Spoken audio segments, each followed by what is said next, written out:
Welcome to Zwida Media. If you're new to this channel, please subscribe. Don't forget to like, comment, and share.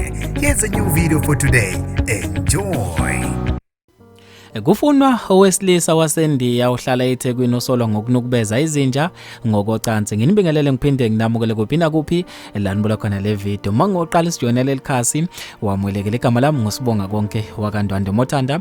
Ungangibiza intatheli ka YouTube. Monga subscribe ngiyacela usubscribe uphinde ucindezele nebell khona phela YouTube ezokwazisa ngaso sonke isikhathi mangifaka ehamba phambili. Uphinde usilandele ku Instagram @zwide_media.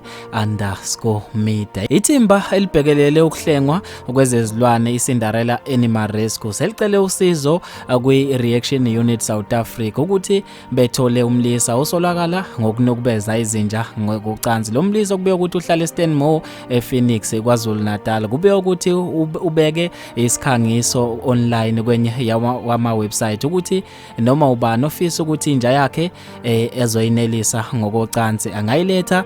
Uphinde futhi unikwe nothuba lokubuka inja yakho beyijabulisa ngokwecansi ize ifike kuvuthondaba. Bebe sebesukumela phezulu lesikhangiso. Abantu bebeyitshela ukuthi amanga lawa, kodwa abanini bezinja bathe mabexhumana nalomlisa ngampela waqinisekisa ukuthi ngampela izinja uyayijabulisa ngokocansi. Uyayiletha inja yakho ayijabulise nawe usukuyibona. Bathi ungathi lomlisa ke yize noma bezamile ukumfuna kodwa akazange atholakala. Kusola ukuthi uhlala eThekwini aphinde abe seJohannesburg. Kuthiwa ke zikhona nezinye izinja abantu asebeke bazisa. Wakwenza lokhu akukhangise khona kuyona le website. Intike iorganization ebhekelele ukunakekela kwezilwane iCinderella Animal Group isimvulele icala lomlisa onukubeze izilwane ngokocansi. Kuthiwa noma ubani onolwazi noma ongasiza ukuthi agcine athola akela kashayele uphiko le Reaction Unit South Africa ukuze akhalelwe ngamasongo kaSigonyela. Bafethu ke ngizofisa ukwazi